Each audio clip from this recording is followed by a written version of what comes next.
We've got a few minutes for some questions. You want me to fire a couple at you? Oh, great! I didn't even bother looking. So if you're saying we got some, We let's got let's some. hear them. Let's hear them. We I got love being some. on Let's this do end it. of the Q&A. Yeah. All right. All right. So we'll start. We'll go over to our Twitter questions to start. Alex wants to know: do you think Max Muncy will return to form in 2023, especially with the help from the shift ban? 100%. I think we talked about this in our last episode. One of the questions was like, which Dodger that sucked last year do you think is going to be a lot better in 2023? And Max Muncy was like the easy candidate. I mean, in the second half of the season, he was kind of returning to form. He was looking like the Max Muncy of old, and especially now with the shift being out of the way, I think Max Muncy. I'm not saying he's going to be an all-star. I'm not saying he's going to be an MVP kind of player, but I think it's safe to say, Josh, we could put a lot of money down that he is going to be significantly better than he was in 2022. Yeah, I agree, and I think that that's something that I briefly touched on before. And when we look at the Dodgers roster, and I think a lot of people were saying like, "Oh, well, this guy's leaving, and this guy's leaving, and this guy's leaving. Is this going to be a rebuilding year?" And I think the obvious answer is no.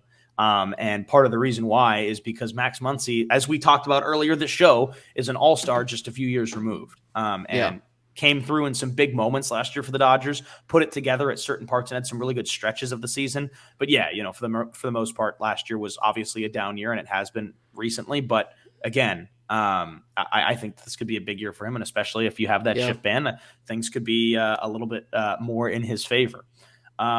Let's see. We've got another one here. We can keep this one short because it's kind of along the same lines, and we've definitely touched on this before, but no reason to skip over it. What role are the Dodgers expecting? This one's from Steven. What role are the Dodgers expecting Chris Taylor to perform or to play in this year? Is he going to be super utility again, or is he going to be a vital starter? Yeah, I think Chris Taylor, when he's at his most valuable, is when he's kind of like a super utility, when you could put him in left field, when you could put him in center field, when you could put him in the infield.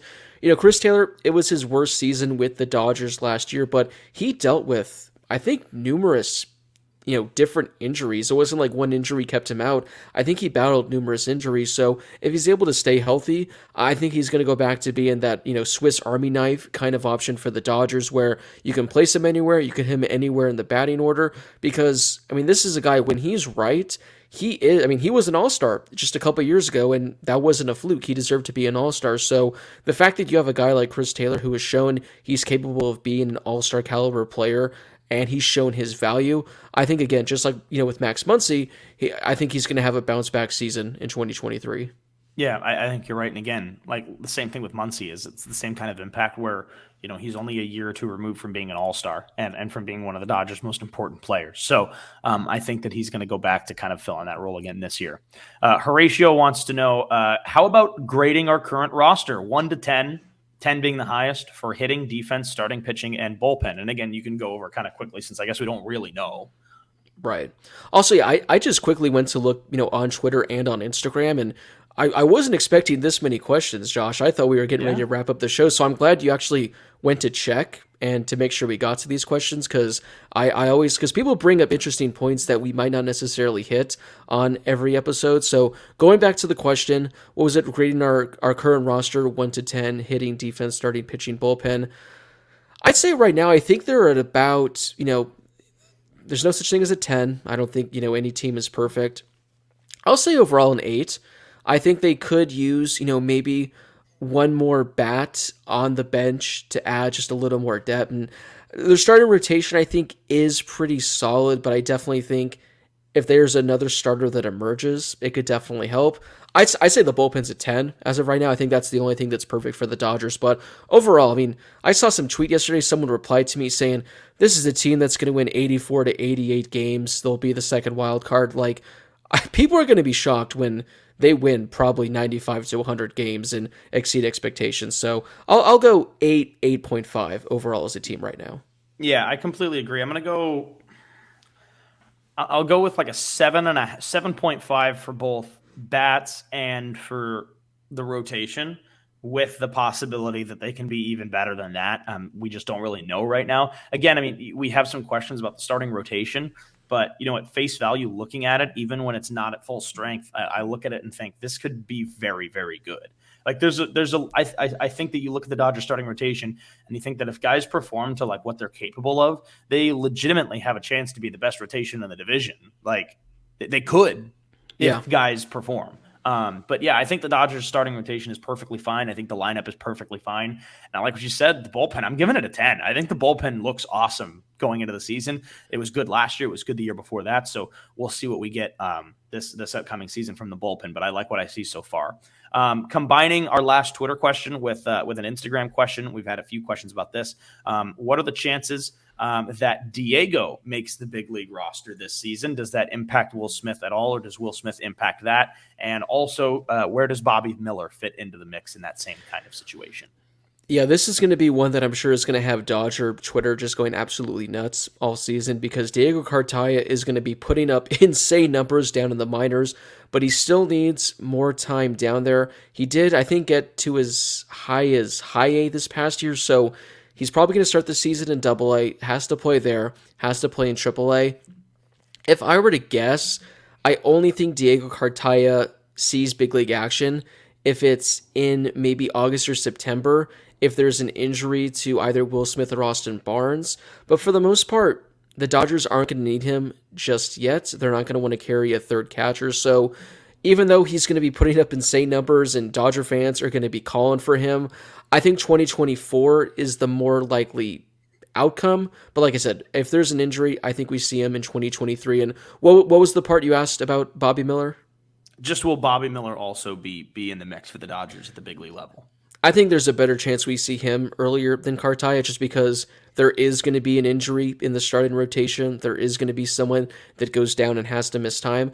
Obviously, Ryan Pepiot is a guy that's probably going to be the next man in line, and then maybe guys like Andre Jackson, maybe guys like Landon Knack. But if Bobby Miller is lighting up the stat sheet down in the minors and the Dodgers need a starting pitcher, it seems like he's going to be pretty tough to keep down. So I'm going to say maybe by the All-Star break, after the All-Star break's kind of like a good guess by then, because he does need a little more time in AAA. He only made a handful of starts down there, so I'll say All-Star break could be kind of good.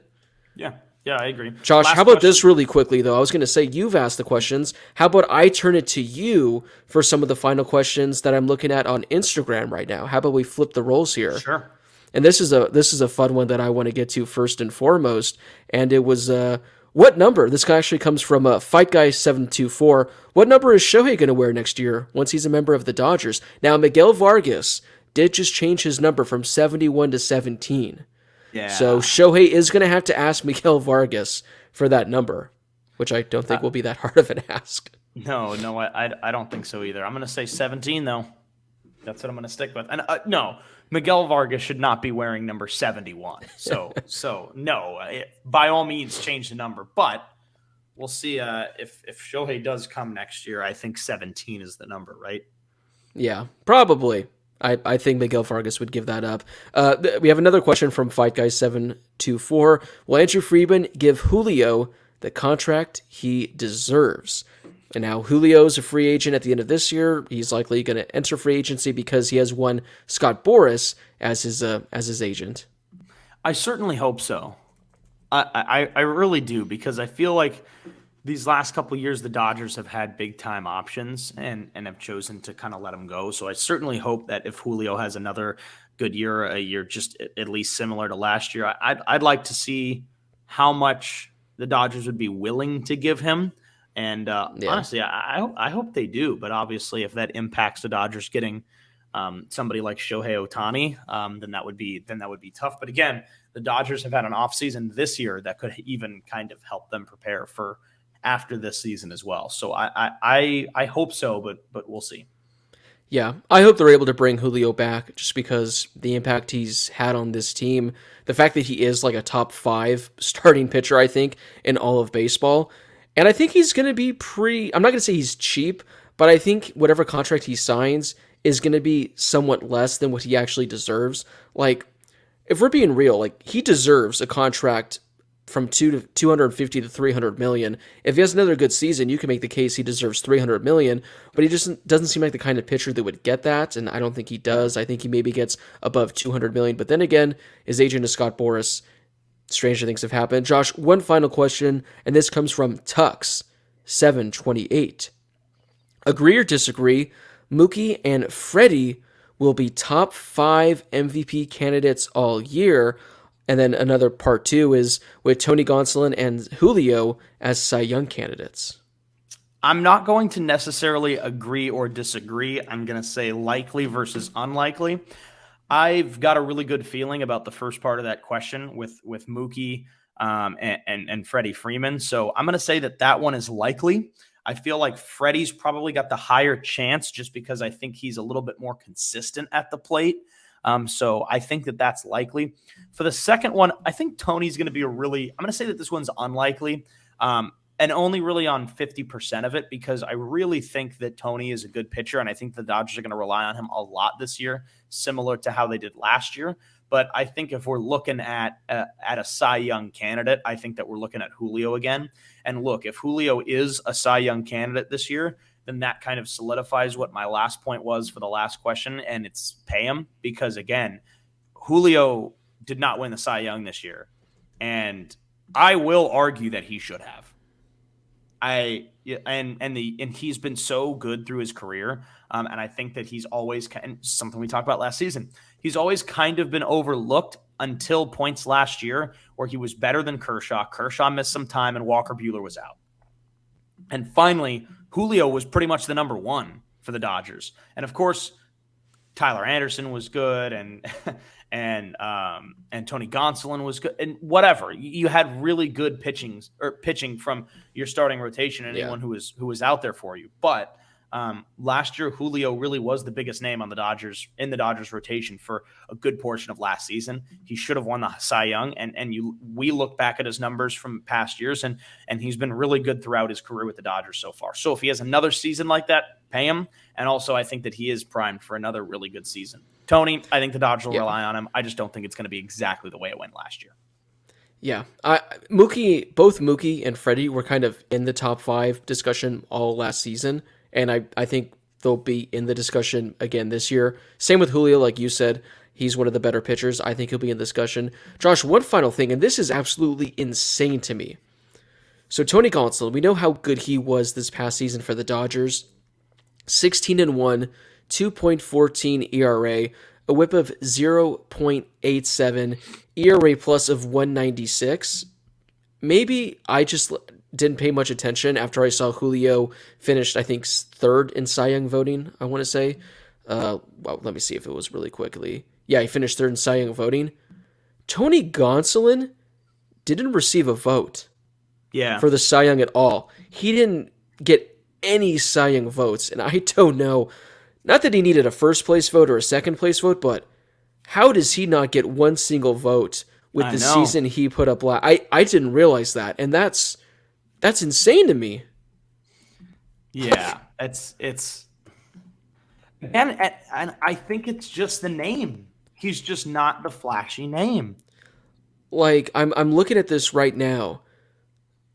Kyle Wright got votes, and again, he had a pretty good season for the Braves. Logan Webb got votes. Ryan Helsley got votes.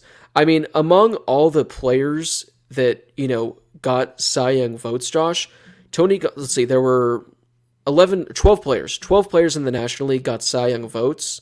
Tony Gonsolin had a higher ERA plus than 10 of them.